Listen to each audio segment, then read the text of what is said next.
অত্যন্ত জরুরি ছিল। গতকালকে সারাদিনেই আমরা বিভিন্ন ট্রলার এবং অন্যান্য কাজগুলো করার জন্য সেখানে সর্বোচ্চ চেষ্টা করেছি।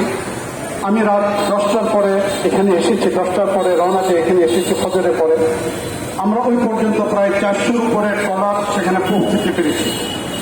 এবং এর পাশাপাশি এখন সবচেয়ে বড় যে জিনিসটা, যে মানুষগুলো সেখানে পানিবন্দী ছিল, এখন তাদের খাবারের প্রয়োজন। এই জন্য যত দ্রুত পারা যায় সেই পানিবন্দী মানুষগুলোর খাবারের জন্য আমাদের ব্যবস্থা করা দরকার। সম্মানিত উপস্থিতি, আমাদের মনে রাখতে হবে এই কথা যে ভারত কখনো আমাদের বন্ধু ছিল না, এখনো পর্যন্ত তারা আমাদের বন্ধু না। যদি তারা আমাদের বন্ধু হতো, রাতের অন্ধকারে না জানিয়ে সেই গেটগুলিকে তারা খুলে দিতে পারত না। আমরা সেখানে যাওয়ার পরে দেখেছি অসহায় মানুষের কান্না দেখেছি। আমরা সেখানে দেখেছি একজন ছেলে তার মাকে রেখে উঁচু একটা জায়গায় সেখানে তার মাকে রেখে তার বাবাকে আনতে গিয়ে তার বাড়ি ঘর সব হারিয়ে ফেলেছে।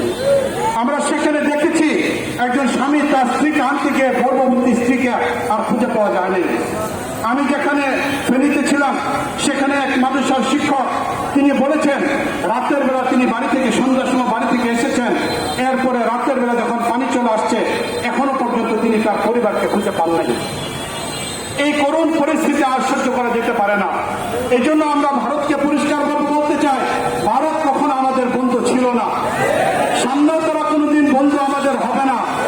তাই এই দেশকে টিকিয়ে রাখার জন্য ঈমান এবং ইসলামকে ব্যবহার করে ভারতের বিপক্ষে সর্বোচ্চ পর্যায়ের প্রস্তুতি আমাদের নিতে হবে।